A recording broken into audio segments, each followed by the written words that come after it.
magpatawad. Shelby, anak, parating na si Mami. Ayon sa report, ang nasabing babae ay si Mrs. Estela Killamor. Megan, si Perry, hindi ko siya makontak. Hanapin mo! Patay yata yung telepono niya, hindi ko makontak eh. Kailangan natin kilalanin yung babaeng nakita nilang inaano dyan eh, oh. Stella is dead? Ay nako, hindi na niya kinaya ang resulta ng lahat ng katangahan niya sa buhay. Kaya ayon, tumalon sa dagat ang gaga. Well, that's definitely good news. Alam na ba ni Kevin? Speak of the devil, it's Kevin.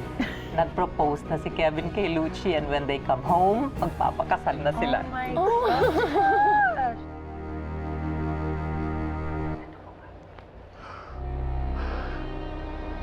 Hindi yan si Stella.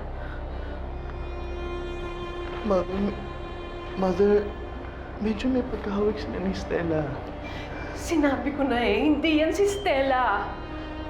Mother, oh, tingnan niyo. Kamukhang-kamukha na si Stella. Kuya, tingnan mo. Ang laki ng magkakahawig kay Stella, hindi ba? Sinasabi ko na sa'yo, hindi yan si Stella eh. Mother, i-check niyo po muna kasi. Kung sakaling si Stella yan, mailagay natin siya sa ayos at saka maayos natin siya ng ganito. Hindi yan ang anak ko. Pero Mother, please naman maniwala naman kayo sa akin. Sabi ko na sa'yo, hindi yan ang anak ko eh. Buhay siya. Ramdam ko, alam ko, buhay siya.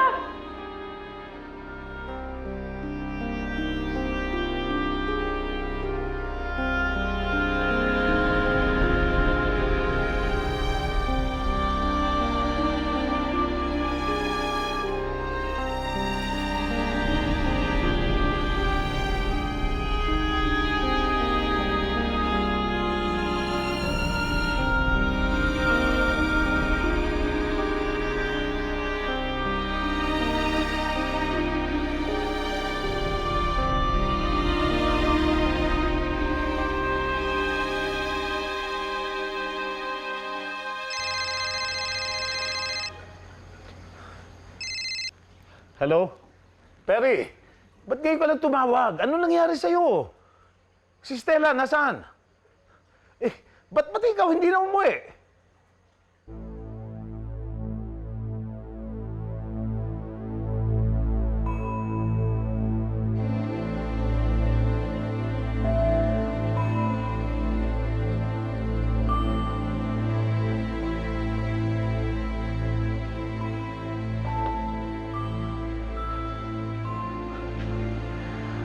Patay na ang prinsesa.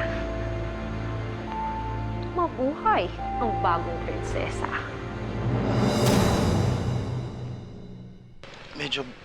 Medyo bloated yung bangkay na inanon. Kung titignan mo siya mabuti, malaki yung pagkakahawig niya sa kaibigan ko. Sa height, sa katawan. Masakit mong isipin pero maaaring nasa kabilang buhay na si Stella. Bes, nasan ka man ngayon? Namimiss na kita. Sana magkaroon ka ng kapayapaan kung nasan ka man ngayon. Miss na kita.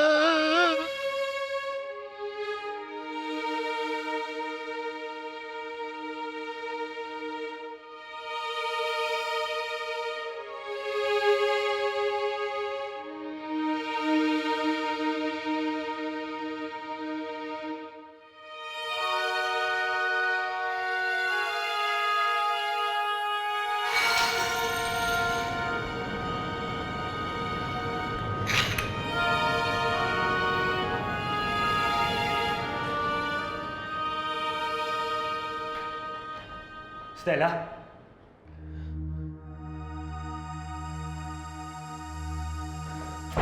Stella, ano ba? Stella, akin na! Bakit hindi mo pa ako hinayaan mamatay, Perry? Bakit hindi mo pa ako hinayaan mamatay? Bakit niligtas mo pa ako? Gusto ko na mamatay, Perry! Stella, ano ba? Ano ba nangyayari sa'yo? Mamatay! Stella! Ano ba yan nangyayari sa'yo, ha? Hayaan mo ko! Hayaan mo ko! Dapat hinayaan mo na lang ako mamatay dahil wala na akong dahilan para mabuhay. Stella, marami pang nagmamahal sa'yo kaya hindi ka dapat sumuko. Sinasabi mo lang yan dahil hindi mo nadaanan lahat ng hirap at sakit na pinagdaanan ko. Ikaw ba ang nawala ng pamilya? Ikaw ba nawala ng kaibigan? Ikaw ba ang hinubaran ng dignidad? Hindi! Ako! Ako!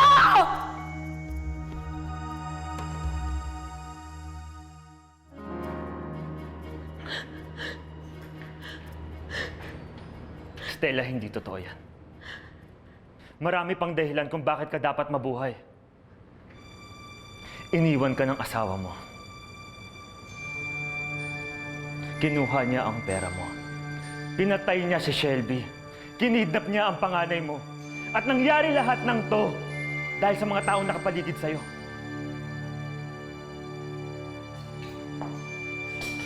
Stella, yun ang mga dahilan kung bakit kailangan ka mabuhay.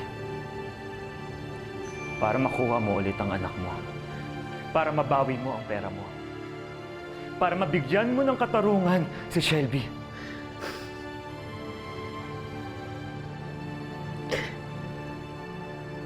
Kailangan mong mabuhay para masingil lahat ng taong nagtulong-tulong para pabagsakin ka. Para maparamdam mo sa kanila lahat ng sakit. Sakit nung inaapi ka nila.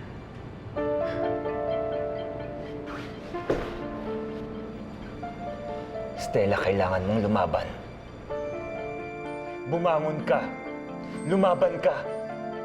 Magalit ka sa mga taong nanloko sa'yo. Magalit ka kay Kevin!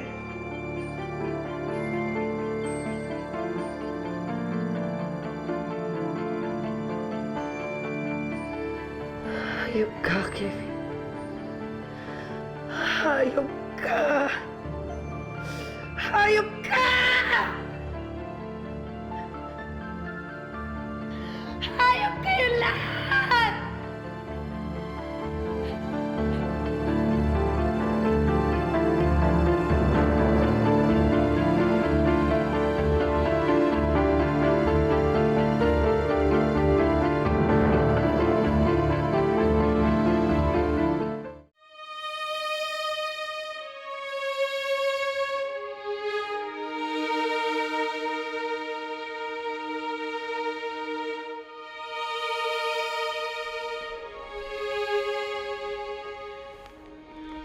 Kain tayo. Alam mo ba, Stella, maswerte ka. Laking Pierre ang kaibigan mo. 5 taon pa lang ako, iniwan na ako ng magulang ko. Kaya yung Manila Bay, parang isang malaking playground lang sa akin yan. Bawat galaw o direksyon ng tubig, alam ko at kabisado ko na. Ito, gusto mo rin ba to? Kaya nung tumalong ka sa dagat, alam ko na kagad kung saan kita hahabulin.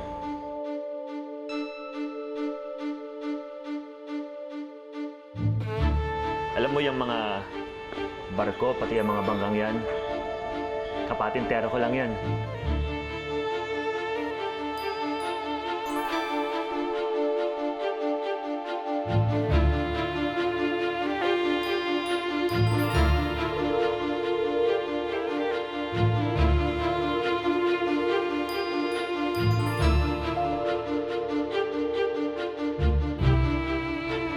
At sa oras ng krisis, alam ko kung sino mga papakaiusapan doon.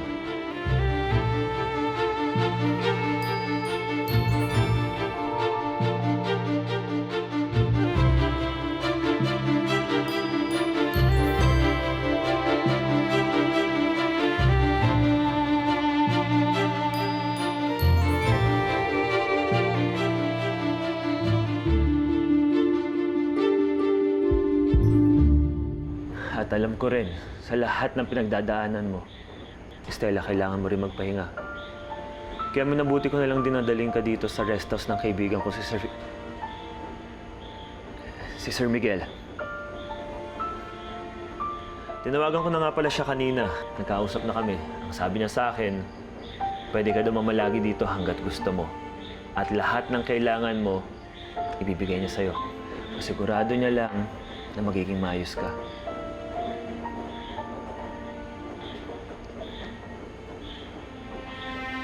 Pasensya ka na, Perry, ah. Kaya talaga akong gana kumain, eh.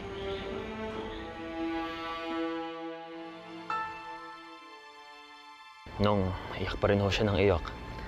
Kahit po nabuhay ko na ho yung galit na nararamdaman niya sa puso niya para sa mga nanloko sa kanya. Nung pagkatapos ho nun, umiyak pa rin siya. Kadalasan ho, nagkukulong pa rin siya sa kwarto. Alam mo, Perry, hindi ganun kadaling makarecover sa pinagdaanan niya. Mabuti pa kaya, ipakausap mo siya sa isang psychiatrist. Hindi ka man dumanas ng physical na pambubugbog, matindi naman ang emotional at psychological battering na inabot mo with your ex-husband. At ito dapat ang bigyan natin ng tamang perspective. Ano pong dapat kong gawin, Dok? Kadalasan, ang mga babaeng dumaan sa pang-aabuso, worthless ang tingin nila sa kanilang sarili dahil yun ang sinasaksak sa utak nila ng kanilang mga asawa. But actually, it's not true. No battered wife is ever worthless. Sobra lang sila kung magmahal. To the point na wala na silang itinira para sa kanilang sarili. At yun ang kailangan mong unang gawin, Stella. Kailangan mong matutunan ang mahalin ng iyong sarili. Kapag nagawa mo yon, mas madali mo nang mabubuo ang mga nasira mo sa iyong sarili. Sa ganung paraan, mas madali mo nang makakayanan na muling ibangon ang sarili mo.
Perry, handa na ako.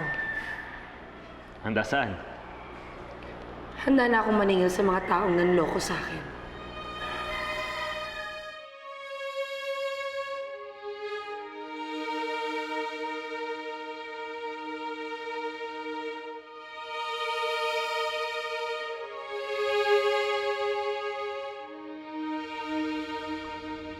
Mami, pwede na yung food. Oh, umiiyak ka na naman. Sabi sa'yo, huwag ka nang iiyak eh.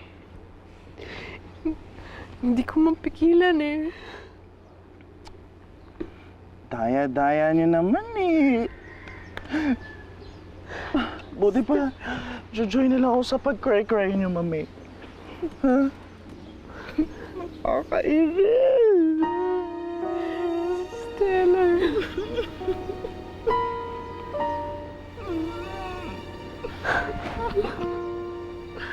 Ay.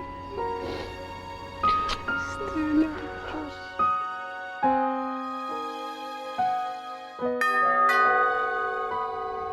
Kakainis naman. Hindi pa nga tumutuloy yung luha ko eh. Sino ba yan? Perry? Henji, Perry? Aling Gloria,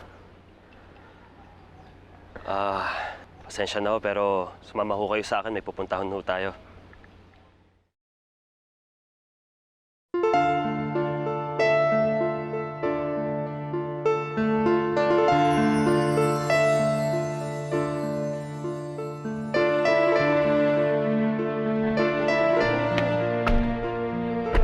May, Sino ba talagang pupuntahan natin dito? grabe ha, suspense Mary? to ha. Grabe ha, parang Ano walang ba tao. Ano ba to, Perry? Sabihin mo na sa amin. Maghintay lang po kayo. Oh my God. Nawala yung beauty ko. Inay? Stella. Edgy? Stella? May multa! Perry, tago mo ako. Perry, huwag Stella, ano? Nananaginip yata ako. Reggie, ang laki mo. Multa! Oh my God! Ayoko. Oh my God! Lapitan mo na si Stella. Sige na. Totoo ba yan? Edgy. Ako nga talaga to. Promise? Sandali nga. Siya nga! Siya nga! Bes, totoo nga! Grabe po ikaw! Oh my God! Hindi Ko ano nangyari sa'yo eh. Excited na ako. Pero sandali, Nay, Edgy, hindi pa rin ako pwedeng umalis dito. Ba't bakit? Kailangan niyo yung pagpatuloy ang pagluluksa kay Stella. Dahil palalabasin natin, napatay na nga siya.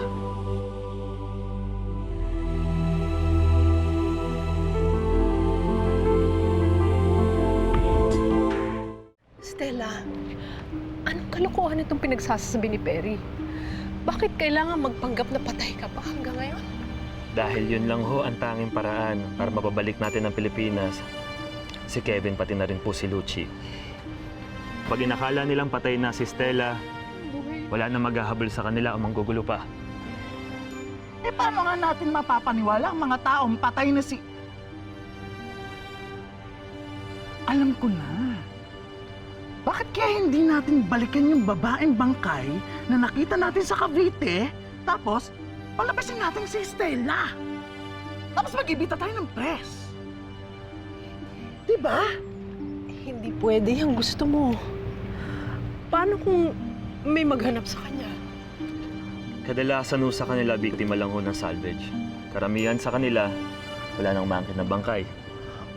Oo nga naman, Mother. At least yun, yung babaeng nakita natin sa may Cavite, pag inangkin natin yun bilang Stella, mabibigyan pa natin ng magandang libing. Di ba? Eh paano kung may umangkin sa kanya pagkatapos natin siya ipalibing? Mami, isuli natin. Di ba?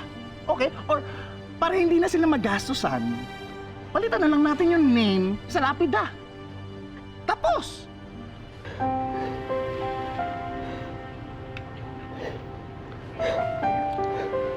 Aling Gloria, alam ko hong mahirap yung pinaplano ko. Pero ito lang ho yung tanging paraan para makumbinsin natin ng mga daga na lumabas sa lungga nila.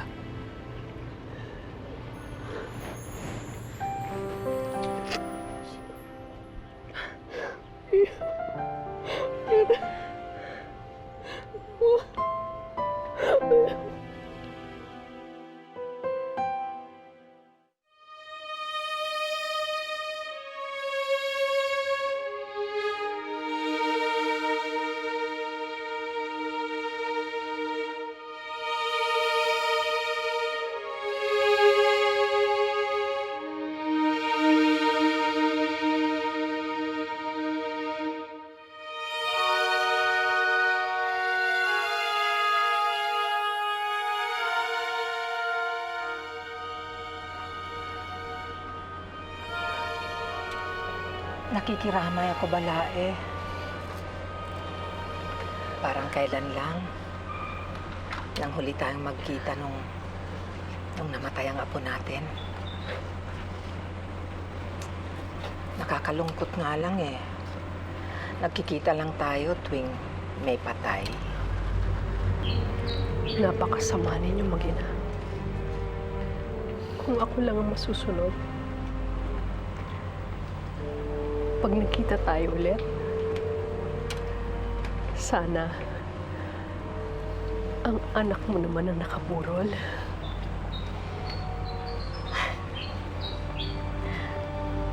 Mag-ina talaga kayong dalawa. Napaka-dramatic niyong mag-isip.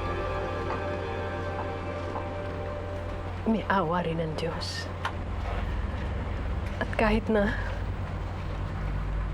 parang mabagal umusad ang karma, pag dumating ito, mas matindi ang sakit.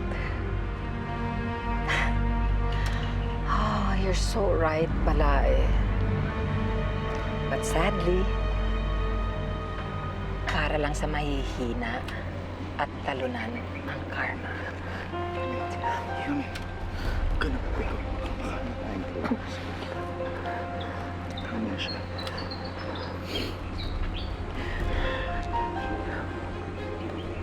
Huwag naman sana magalit ang Diyos.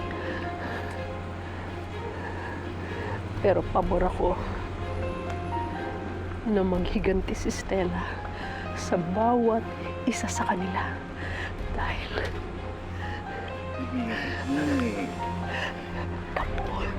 kapon sila ng demonyo. Demonyo ka. Isipin mo lang ako mo. Isipin mo lang.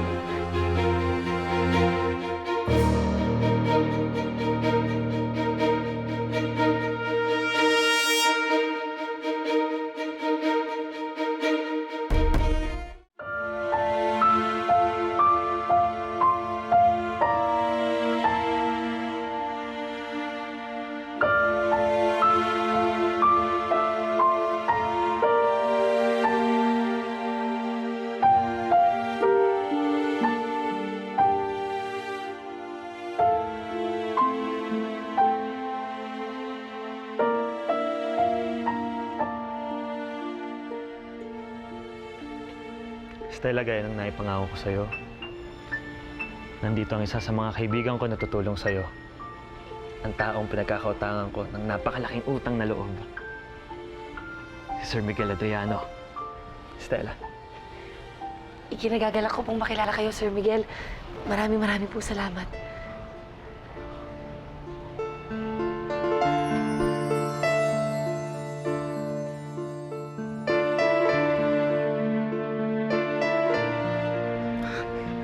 Sorry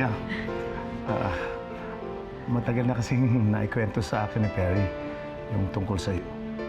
Yung mga pinagdaanan mo. Kaya ganito na lang kalaki ang simpatya ko sa'yo.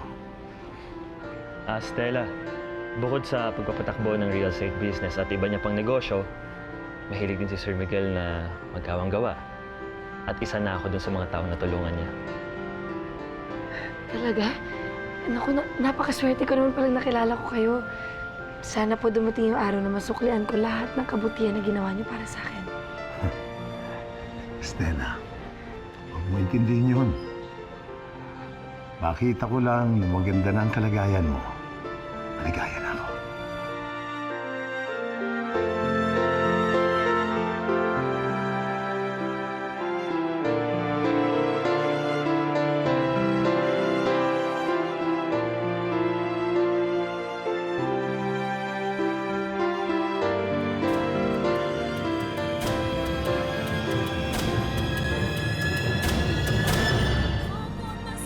I'm so happy for them. After all the problems and obstacles they've been through, finally, may happy ending na rin si Lucci and Kevin. It has always been my dream for my son to find the ideal wife. Thank you for making that dream come true. Huwag kang mag-alalahan. 3 months from now, mabibigyan na kita ng kapalit na syempre. Kasi kung mabait ako kay Stella, mababaitan din siya sa akin. Unting-unting mahuhulog ulit loob niya sa akin. Magiging matapang na si Mami. Hindi ako titigil hanggat hindi kita na igaganti. Mula ngayon, kahit anong mangyari, hindi na ako aatras. At hanggang sa dulo, lalaban ako. Hold up ka! Kung gusto mo ng mas malaking pera, hindi dapat flower shop kung pinasok mo, kundi bangko. Ay,